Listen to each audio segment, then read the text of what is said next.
better than looking for sugar in the grocery store still. There was ice on the floor. It was about 50 degrees. I was walking around looking for spilled sugar in Walmart. I already did. Why do you go to Walmart? Driving this morning, we called? No, I left that. It sounded like to me you were driving. Okay, we're ready? Figuratively, though, I was driving. I'm with you. I was driving, man. I don't know what you're going to do. After watching the tape, the last game was pretty much what we said in the post-game conference, that we were really flat. I thought Missouri State did a great job. They played really hard, had a good plan. Quarterback made some plays, but I wasn't real fired up about our team and how they played. It was kind of the first sign of an immature team in not preparing well, and we had warned them throughout the week, and sometimes you have to learn on the run, and so it wasn't a great effort from our standpoints in preparation, which is my fault. I'm obviously the guy in charge of getting the team ready, but need to have a better plan and a better operation each week in order to continue to compete throughout the rest of the season. So I know there'll be a lot of talk about JW, but as always, we never answer questions on any type of injury, myself or the coaches or the players. He's really being evaluated this afternoon.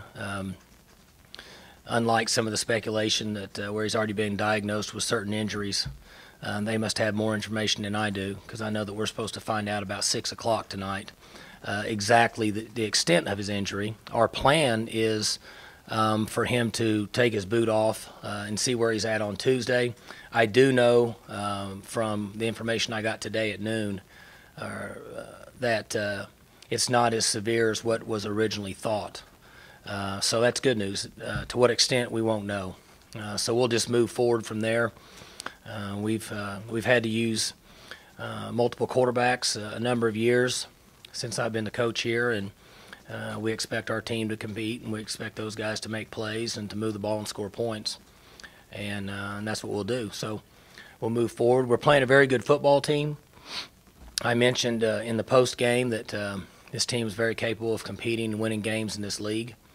They're a very mature team. Essentially, they've got everybody back other than their quarterback. And the quarterback has played fairly well, in my opinion, this year. Has made some plays for them, a lot like the guy they had last year. They're a very well-coached team. They've got speed. They're located in a great part of the country for recruiting, and it shows. They've done a nice job, and they have good players, and we'll have our work cut out for us on Saturday night. No surprise then that they've built the program this quickly. They're in a great location, in my opinion, for what they're trying to accomplish. You know, I've said it a number of times, but there's 350 Division I players, give or take a few, in the state of Texas. I don't know the numbers to be exact. I'm going to guess that probably 325 of those are going to be from Central Texas East. There's not as much population playing the game of football in West Texas, and they're located in a great spot, and they've got a good guy leading their program. Talk about Coach Coker and your relationship with him. Well, he's always been a very special part of our family. You know, obviously he coached myself and Cale, and he's got a great personality. He's got good people skills. He's been around good coaches. He's smart. I don't know all the details of whatever happened down in Miami. I know that he was one game away, and arguably a call that could have gone either way, from winning 2 national championships in a row. And you know, I don't know what his long-term goals are. In my opinion, he'll either come out at some point and say, this is where I want to be and where I want to retire, or at some point he's going to be at another job, a big job. Somebody's going to, I would think some athletic director could really sell to his board of regents that I want to hire this guy to take over our program, in my opinion, with the job he's done in a short period of time. You talk about Garmin and what he showed you stepping in after not playing a game in 5 years. He played fairly well. There's times he made mistakes. We'd like to have some throws back. I'm sure he would. For the most part, it's never like what people think it is until you step out there and play. There have been a few players at our level. I use Johnny Manziel as an example, that showed up on the scene and played very good right from the start all the way through the end of his career. Most players, it takes a little time to get used to and adjusted to the speed of the game. most impressed you about his performance on Saturday? You said he made mistakes. What stood out to you from Saturday? I thought his demeanor was really good. He handled himself well. It was good. And it's important that his approach and his attitude was a positive manner, and I think the team related and felt comfortable with him in the game. What would you expect from him if he's got to go this week? You know, I would imagine with Walsh questionable, he'll be taking the top first-team reps for most of the week. What would you expect? How would you expect that to help him next week? Well, we'll find out for sure what we'll do with JW's reps on Wednesday. But if he has to take the majority of the reps, we expect him to get better. He's gotten quite a few reps in preseason camp. He's had more reps than essentially any two we've had prior to having the three guys compete for the job a couple years ago. Does having a strong-armed quarterback who can really spin it like that change anything offensively for you, as opposed to a running quarterback? He brings a little different type of style of offense to our team, and I mentioned that in preseason that this camp was different than the other years because there is some difference in the type of game plan that we would use with him if JW is not in the game, and so we make that adjustment and go on. We've done it before. The receivers that you have, talented, athletic guys that would, I would assume, get the ball in their hand and do really well for the offense. Does having a quarterback who can really get it there fast, quickly, does that change anything? Like what I'm asking is, do the receivers now get more balls or more passes thrown their way? Or could be. Again, a lot of that's determined on the team that we're playing and how they defend us. If they want to play pass, then we'll run it. If they want to play run, we'll pass it, hopefully with success. He is a different style of quarterback than JW, and I think the future is kind of yet to be seen. We'll find out how he plays in crucial situations, and whether he's in there full-time, part-time, or depending on the health of JW, the more reps he gets over a period throughout the season, he should improve. Mike talked about the number of reps that different quarterbacks have gotten. It wasn't that many years ago where you used to say, I want my number one quarterback to get most of the reps. What has changed in your philosophy there? Is it just the way quarterbacks are getting hurt? Is it some advice from somebody? What's changed there? I think this just the percentages of quarterbacks not making it through the year that play in this conference. And you guys do a better job of that, but you can go back and look at the teams that have been in this league and multiple quarterbacks they've had to use over the last 5 years compared to what it was maybe for the previous 15 before that. And for that reason, we've distributed a few more reps to a backup guy, and even we worked some threes. When Les was here and I was working for him, the threes didn't even get reps. The twos got very few. We would go a practice. You guys have been at them. If we had 50 plays, Josh Fields was going to get 45 of them, and the two guy would get 5 plays, and that was it. But we just think that it's different nowadays, and we have to change with the times. Injuries to the running quarterbacks that you just alluded to.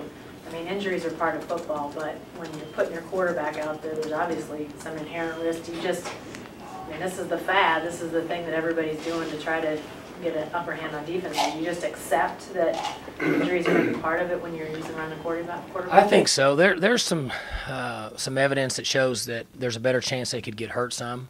His last injury was in the pocket throwing the ball.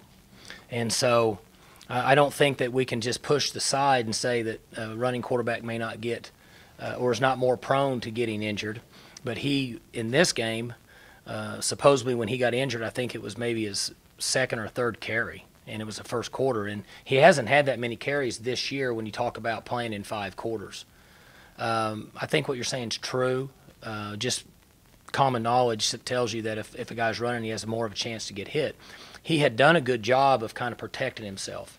And supposedly he got hurt last Saturday down near the goal line, and it really wasn't a hit. The interesting part of injuries in our game today at all positions is some of them happen when their feet are planted and they get pushed a different direction. For example, Sam Bradford. And by no means am I trying to – there's been a lot of people try to diagnose JW in the last day, so I don't want to jump on board. But, he was in a situation where a guy was on him and just kind of collapsed him, and it wasn't a hit and it wasn't below the waist. It was just an unusual position. And so it's hard to really get a grasp on why it happens. But I think your defensive players are bigger and stronger and faster than they ever have been. It's the law of physics, the collisions, and people are there more. And I think that's more of an issue than it has been years ago. Do you think is there also, I mean, you were a running quarterback, but a wishbone quarterback. Was it more downhill? Was it more straight ahead, less cuts, and maybe less susceptibility to some taking hits at weird angles? I can't answer that. You know, when I was in school, Jamel Holloway got hurt on a non-contact open field trying to make a cut in space, and he was injured. And then we've had players that are injured the same way. And then Wes Lunt got hit and was injured. JW was tackled and was injured low and was tackled high the first time. So I'm not sure. I just know that the reason that I answered yes to John's question is because there are more quarterbacks, I think, across the country, and particularly in this league, that are injured playing in games than what it used to be 10 years ago. You guys have had such success getting, whether it's preparation or whatever, getting the backup quarterback ready. Our offense is very simple, and it's a few plays and multiple reps, and that's what we believe in our opinion. Somebody else may have a better way, but we think that gives us the best chance for success. Mike, you've talked about two different kinds of quarterbacks, though. What's your deadline for deciding what game plan you're going to go with?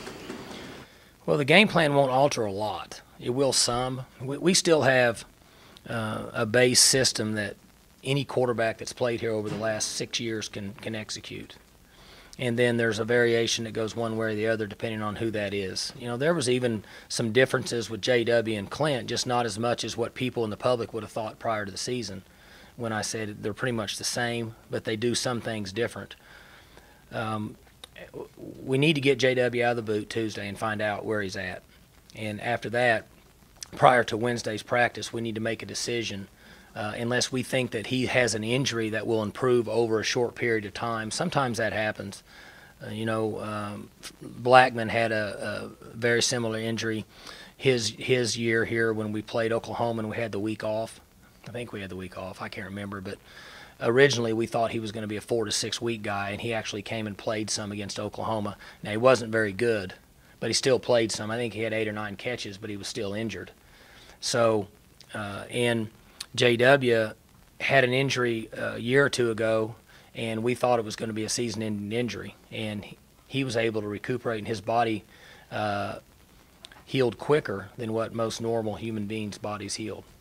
Is there a sense, because of the toughness he showed, not just that time, but other times on campus, that he'll come back from this faster as well? I mean, well, he's going to come back as quick as he can.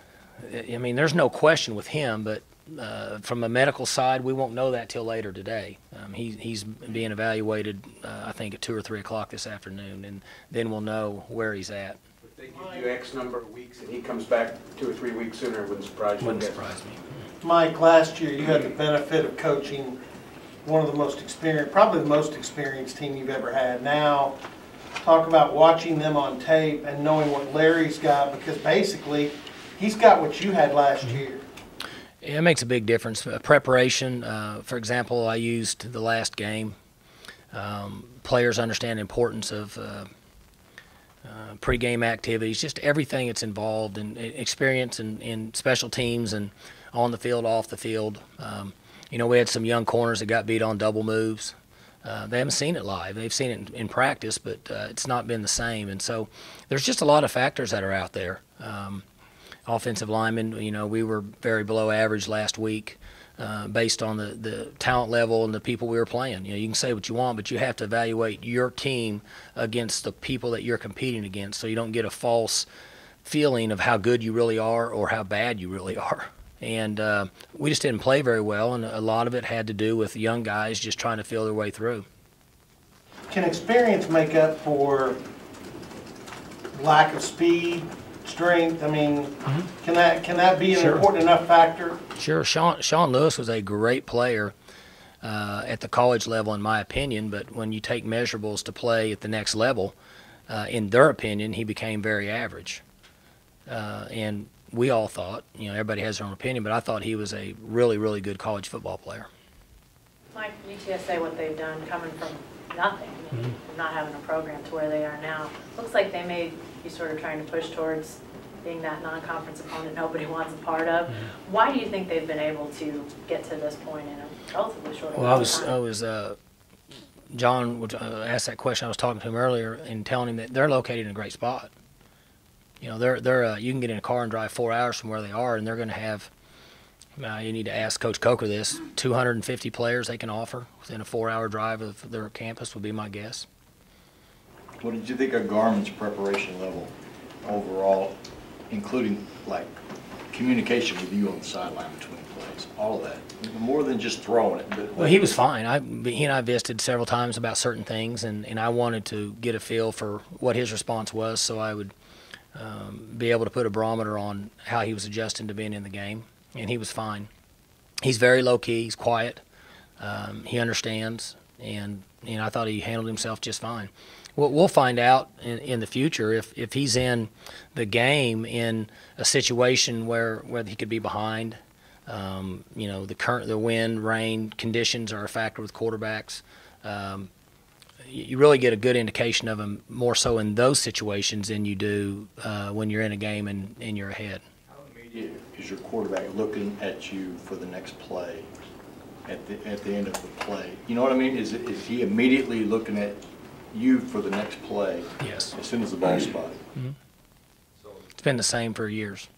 Within 5 seconds or so. It should be quicker than that. And he handled that part of it pretty good. Mm-hmm.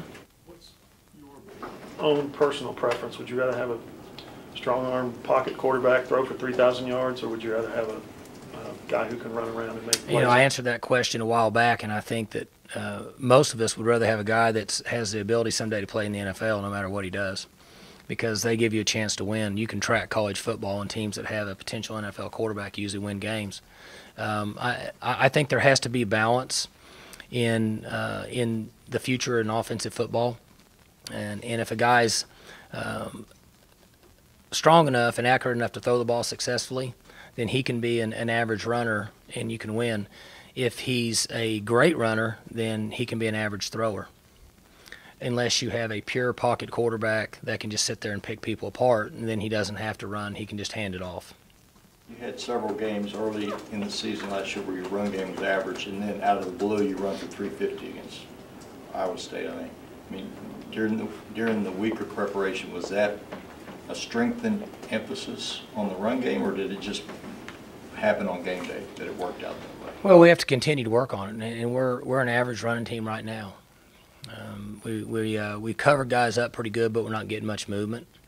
We're trying to develop a center and a guard and a tackle that haven't played the game. And there's adjustments going on right now. And, as I mentioned to you guys in August, that we know a lot more about our team in the middle of October. And that's really the truth. We'll find out where they're at, how they develop. We expect them to play better Saturday than they did last Saturday. And they have to continue to improve. If they don't, then our system's not working. The coaches aren't working. The practice plan, everything we're doing is somewhat malfunctioned if we're not getting better each week. Mike, speaking to the offensive line, how much do you expect them to develop based off seeing the different looks and stems, and because Missouri State showed them some things they hadn't seen that you really have to communicate to pick up? Well, they played a lot of 3 down and changed up some looks and things, and as I mentioned earlier, I thought they had a good plan. I thought they, when you look back at the game, they were a well-coached football team, and there's communication that goes on all the time up front, and the inexperience up front is largely in part to lack of communication, because the guys that are trying to communicate are trying to figure out what to do. And that's an issue. It's like a quarterback playing early in his career, a young guy. He's trying to figure out what's going on when he should be trying to decide where to throw the ball. And there's some of that goes on with young linemen. Could you assess your confidence in Ben Grogan? He came back and made the last couple kicks of the last game, missed the 2 from the longer distance. Do you see his 3 misses? I think they were all wide left. Do you know if there are things that are correctable, and what's your confidence level in him right now? Well, I think they're all correctable. I don't pretend to know the exact technique and fundamentals of what kickers do. I've asked him, and he understands. And I have 100% confidence in him because he's our best kicker. And we'll continue to put him out there. People say, well, you just need to go for it. Well, we're not in a game where you just go for it. There's a time in the game you kick field goals, and there's a time in the game you punt, and then there's a time you can go for it. But like last Saturday when we went for it on 4th and 2, that wasn't very smart. That was my fault. I was the one that wanted to do it. I was the one that called the formation in the play, and it was terrible. And I put us in a position that we couldn't have success right from the start for a couple reasons. But either way, I have confidence in him. If you watch the flight of his ball this year, it's much better than it was last year. He just missed those kicks by just a little bit to the left, and they were actually on, and then they kind of died off and fell to the left, and I think it's very correctable. And is your confidence level, because he has the leg, you see, those kicks aren't short, right? So. Right, but I'm trying to tell you that because he is the kicker, my confidence level in him is really high. I'm not trying to be sarcastic, I'm just telling you the truth. We're going to send him out there, and he's going to kick them. You talked earlier about your offense being simple. How much has that played into being versatile to where you can adjust to different quarterbacks and their skills? Both. That's something that's somewhat new for you guys. Right. The system we're in now is hybrid. It has to do with kind of my background, and then there's some with what Dana brought in here. There's still some of that in it. There's some from Monken. And then obviously Mike has some stuff in it that you saw over the last couple of years that we didn't have. And it's kind of all into a hybrid system that ultimately at the end of the day, I have to be comfortable with it. And then we go execute and try to take which parts of it we feel like gives us the best chance for success. And the reason for that is because I don't think we're always going to have the luxury of having a NFL-type quarterback or a pure drop-back passing-type quarterback. So you have to have some variation to your offense. Let's talk about perhaps pace of play with this group. Are you willing to back off a little bit, or are you still pressing and hurrying and trying to run as many plays as you possibly can? Fast as possible. Sometimes we have to back off based on what happens in the game, but we're trying to go. We practice as fast as possible. We want to go as fast as possible. Have you This kept tabs UTSA on? offense has a lot of pre-snap motion. How can that affect the inexperienced guys that you have on defense? It's a factor. It was a factor last year, and we'll have to work really hard on it and be prepared. They're good at it. And they've got guys that are in that fly motion operation that are fast, and they've made plays. Mike, you talked about the youth on the offensive line, but now that you've seen 2 games worth, where does Zach Crabtree fit in that learning curve? What have you seen out of him? He's just very average at best. He's played in 2 games, and he's young, and he's got a good future and a bright future, and he's doing everything he can, but he's on a learning curve. It's going to take him some time. You think he's got the most upside of those young guys just based on his physical ability? Hard to tell. The 3 of them have played 2 games in their career. It's pretty much on-the-job training for those guys, right? Mm-hmm. It's not the same. Practice isn't the same as games. That's right. Yeah, speed of the game, and you just learn on the run. Could you talk about Emmanuel Ogba and his roles on and off the field this year? Well, he's obviously going to be a good football player, and I thought his energy level was average last week, and he needs to play harder, and he certainly has the ability. He's got a great future in this game, and he's been a good leader for us. He's a quiet leader. We've had tremendous success here in the past with having quiet leaders, and he kind of fits that mold. Do you have any other expectations for him this year other than what you just said? Expectations for him? Yeah, he needs to be a good leader and play hard for us every Saturday because he has that physical ability. Is that kind of an example of guys playing well on the big stage against supposedly the best team in the country, and then coming home, you're away from home and you play that well, and then you come home, you got a home game and you're playing a FCS team that you should, at their words, should blow out. Is that part of that immaturity that you were referencing? I mean, is that all there is to it, or is it? I don't know. I don't know how good we are. I mean, it could be a factor. We'll find out in about 5 weeks. But I know that the youth affected the way we prepared for the game, and we weren't very good, and we were flat coming out. Whether our team's any good or not, that's yet to be seen. Have you kept tabs on how many parallels there are between what's happening at Texas right now and what happened with you your first year here? I have not. I just, people walk by and throw things out at me, somebody's been let go or something, but I haven't actually followed it very close and did not. I saw the score of their first game, and then I saw about 10 plays of the game the other night, but I haven't really kept close tabs on what's going on. Before you became the head coach, when you had the sense that you might become the head coach, you know what I mean? There was that window there. Mm-hmm. Did you know that you were going to clean house, or did you just go into it with everybody having a clean slate? Clean slate.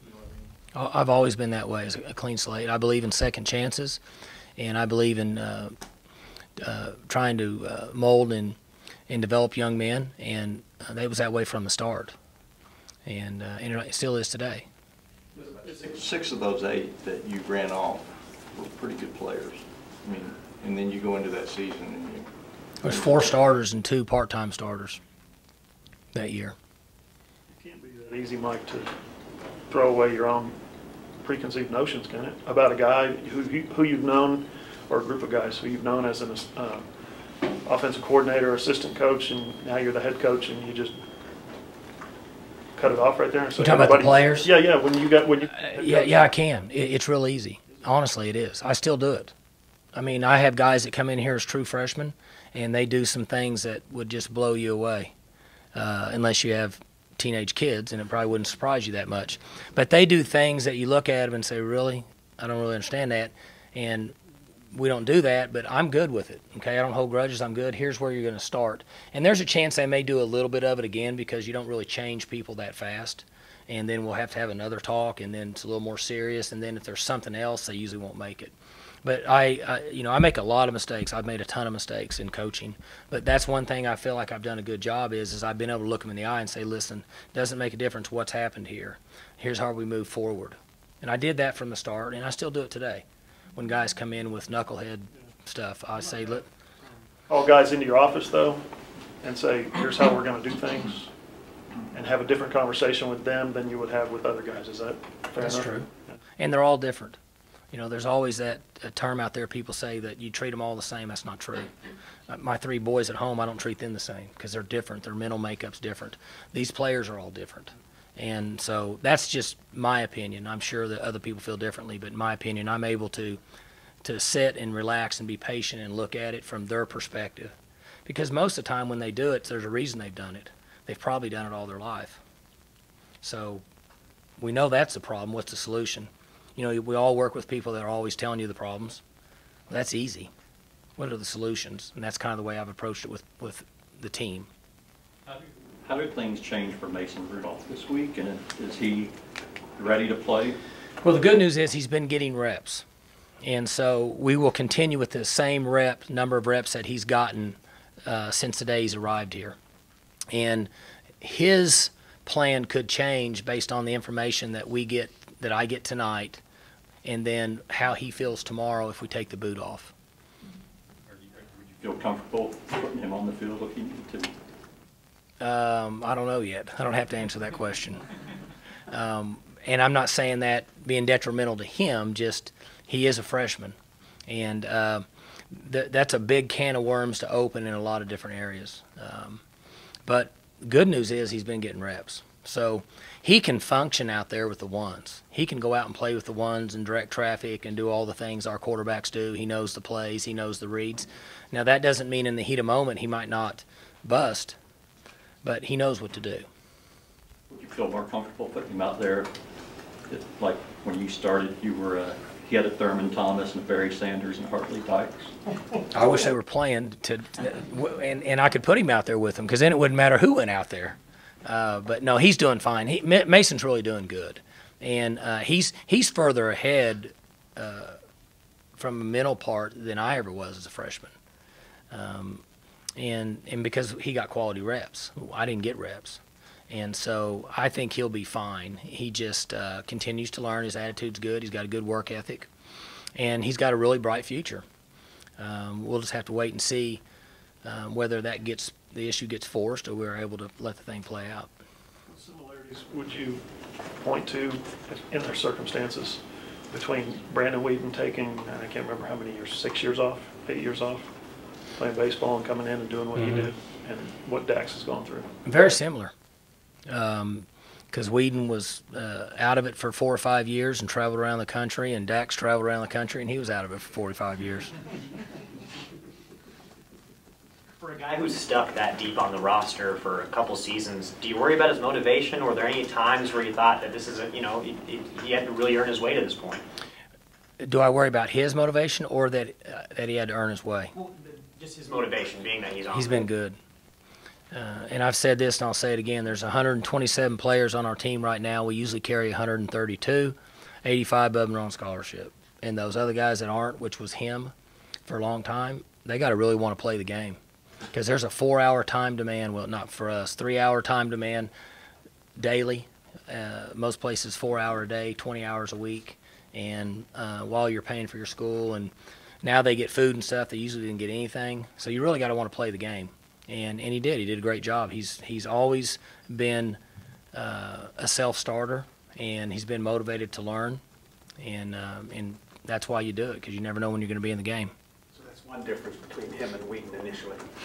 You know, Whedon had a little bit of the baseball, minor league baseball in him.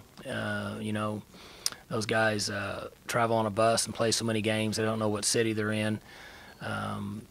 Pranks all the time, things like that. And part of that was, one, he had a red shirt. Two, and you'd have to ask him this, I think he was just trying to kind of figure out what he wanted to do.